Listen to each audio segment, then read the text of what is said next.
আসসালামু আলাইকুম। আশা করি আপনারা যে যেখানে আছেন ভালো আছেন, সুস্থ আছেন। আমিও আলহামদুলিল্লাহ ভালো আছি।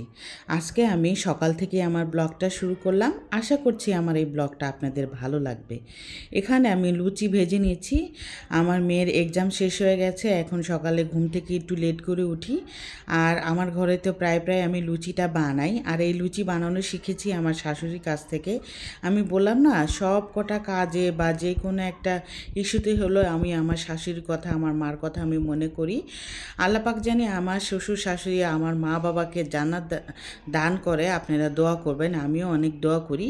আর একা হাতে যেহেতু লুচি বানাচ্ছি, এখানে কয়েকটা বেলে নিচ্ছি, তারপরে অল্প অল্প করে ভেজে নিচ্ছি। আসলে এখন আর আগের মতো এগুলা করতে ভালো লাগে না। তারপরে মেয়েরা যেহেতু চায়, মা হয়ে না দিয়েও পারি না। ও আবার অনেক দিন ধরে বলছিল যে আম্মু আমাকে একটু লুচি বানায় দিও। তো আমি বলছিলাম যে নিধির পরীক্ষা শেষ হোক, তারপরে তোমাকে বানায় দিব। এখন যেহেতু পরীক্ষা শেষ হয়ে গেছে, তাই ভাবলাম যে একটু লুচি বানায় দেই। মেয়ে যখন অনেক দিন ধরে বলছিল, আমার বড় মেয়ে এগুলো অনেক খেতে চায়। এখানে আমি লুচিগুলো ভেজে নিচ্ছি। আর মাশাল্লাহ লুচিগুলো কিন্তু অনেক ফুলেছে আর অনেক সুন্দর হয়েছে। আর অল্প অল্প করে তেল দিয়ে আমি ভেজে নিচ্ছি। লুচিতে কিন্তু ডুবা তেল না দিলে লুচি ভাজা হয় না। আর লুচিটা আমার প্রায় ভাজা শেষ হয়ে গেছে। আর এখানে আমার রাতের ঘুম হারাম করে দিয়েছে। আসলে সারা ঘরে ইঁদুরের যন্ত্রণা। মানে আমাদের নিচে অফিস, সেই আটা আর তীর কোম্পানির অফিস, তো সেখান থেকে মানে এত ইঁদুর আসে। আর এই যে আমার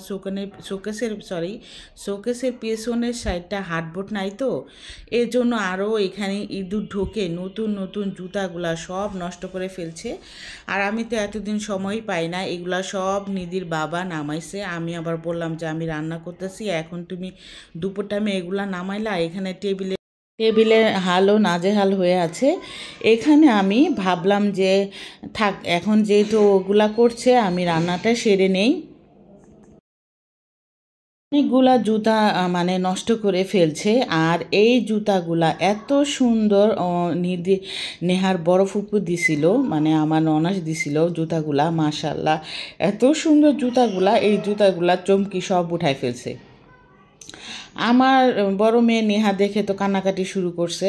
আমি বললাম তুমি টেনশন করো না, ভাগ্যিস ভালো যে জুতাগুলা কাটে নাই, এখানে আমি চমকি এনে তোমাকে লাগাই দিব গ্লু দিয়ে। তো আবার বললো যে এরকম হবে কি না। আমি বললাম হ্যাঁ হবে, সমস্যা নাই, তুমি টেনশন করো না। তো এখানে আবার ঘরের অনেক দিন ধরে নোংরাও ছিল, মানে চিপায় চাপায় ময়লা ছিল, সেগুলো আবার পরিষ্কার করা হয়ে গেল। এক হিসাবে ভালোই হয়েছে। এই যে সব জুতাগুলা যেগুলা যেগুলা কেটে ফেলছে সেগুলা ফেলে দেওয়া হলো। আর যেগুলা ভালো আছে সেগুলো আবার রেখে দিলাম। আর এখানে টেবিলটাও ভালো করে পরিষ্কার করে নিলাম। আর দুপুর হয়ে যাচ্ছে, আমি আবার ওষুধ খাই নাই। ওষুধটা খেতে আমি ভুলে যাই, তাই ভাবলাম যে এখন আবার ওষুধটা খেয়ে নেই। ওষুধ না খেলে আসলে ভালো লাগে না। আর এখন দুপুরে রান্না করব, সেটাই ভাবতেছি যে কি রান্না করব। তো নিধির বাবা আবার বাজারে গেল, তো ও আবার বাজার থেকে আসলে তারপরে রান্না করব। রান্না করতে করতে অনেক দেরি হয়ে যায়, যেহেতু সকালে নাস্তাটাই খায় দেরি করে। তো নিধির বাবা এসে পড়ছে বাজার থেকে। ও আবার বাজার থেকে আসলো, পরে আমাকে আবার বললো যে বাজারগুলা এগুলা বের করো। তো আমি আবার ভাবলাম যে ঠিক আছে, আমি দেখি যে বাজার থেকে কি আনছে। এখন আবার রান্নাঘরে তেলাপোকা দেখছে, তো এখন তেলাপোকা আবার মারতেছে, যে তেলাপোকার ওষুধ দিছে। আমি আবার বললাম যে এই ওষুধগুলা রান্নাঘরে দিও না। এখানে আবার মুরগি এনেছে ঘরে, আমার তেমন কোনো বাজারই ছিল না, তাই আমি রান্না করতে পারি নাই। ঘরে যদি বাজার থাকে তাহলে কিন্তু রান্নাটা সকাল সকাল করা হয়ে যায়। মাঝে মধ্যে ঘরে এরকম বাজার থাকে না, তো বাজার আনতে আনতে অনেক দেরি হয়ে যায়। আর সব সময় কিন্তু ভালো মন্দ মানুষ খায় না। অনেকে মনে করে যে আমরা মনে হয় প্রতিদিনই ভালো কিছু খাই। আর সবার ঘরেই তো কম বেশি ভালো কিছু রান্না হয়, তাই না?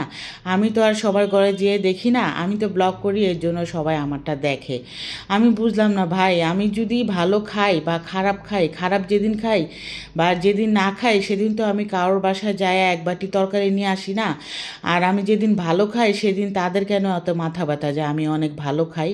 এমন হয়তো যে আমি যেদিন খারাপ খাই তাদের বাসায় যে এক বাটি তরকারি নিয়ে আসছি, আর যেদিন ভালো খাই সেদিন ওনাদেরকে আমি দেখি না বা ডাকি না, তাইলে একটা কথা ছিল।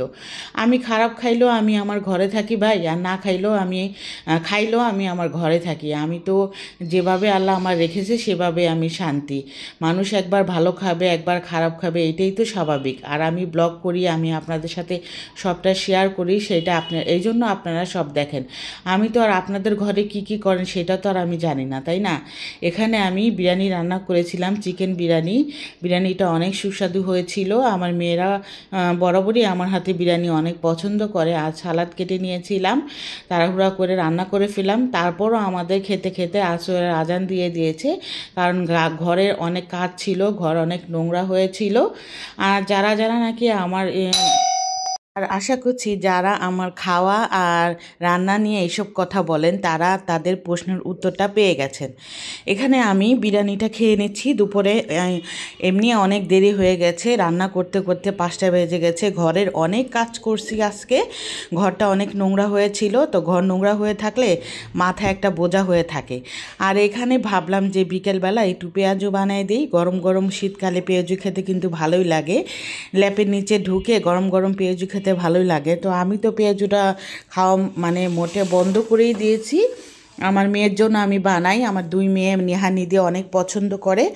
নিধির বাবা তো নাই, ও তো কাজে চলে গেছে। তাই ভাবলাম যে অনেকগুলা ডাল ব্লেন্ড করে রেখে দিয়েছি ফ্রিজে অর্ধেক, আর কিছু আবার ডাল এরকম করে পেঁয়াজু বানায় ওদেরকে দিচ্ছি, ওরা খেয়ে নিবে। গরম গরম পেঁয়াজু শীতকালে কিন্তু অনেক ভালোই লাগে। ভাজা পোড়া খাওয়াটা অনেক কমাই দিছি, তারপরও তো বিকালবেলা যখন বানাই মাঝে মধ্যে তেল দিয়ে বানানো হয়, কিন্তু পেঁয়াজুটা বানালে কিন্তু অনেক তেল লাগে। আর অন্য অন্য চিকেন ফ্রাই এগুলা বানাইলে কিন্তু তেলটা কম লাগে, তেলটা যেভাবে দেই কড়াইতে সেভাবেই থাকে, কিন্তু পেঁয়াজুটা কিন্তু তেল অনেক চুষে নেয়। এর জন্য পেঁয়াজুটা আমি কম খাওয়ার চেষ্টা করি। আর এক এক করে পেঁয়াজুগুলা দিয়ে দিচ্ছি গরম তেলে। খুব ভালো লাগছে, দেখতে ভালো লাগছে, আর খেতেও মজা হয়েছে। আর এই যে পেঁয়াজু ভাজা হয়ে গেছে, এখন আমরা সবাই মিলে খেয়ে নিচ্ছি। দিন পর পর ভিডিও দিই, প্রতিদিন ভিডিও দিতে পারি না, আসলে কাজে অনেক ব্যস্ত থাকি, আর শরীরটাও তেমন আগের মতো ভালো থাকে না। সবাই আমার জন্য দোয়া করবেন, আমিও আপনাদের জন্য দোয়া করি। আজকে সারাদিন কি কি করলাম সেটাই আপনাদের সাথে শেয়ার করলাম, আশা করি আপনাদের ভালো লেগেছে। বাজার কি কি আনলো সেটাও দেখালাম। তো আজকের মতো বিদায় নিলাম, আল্লাহ হাফেজ।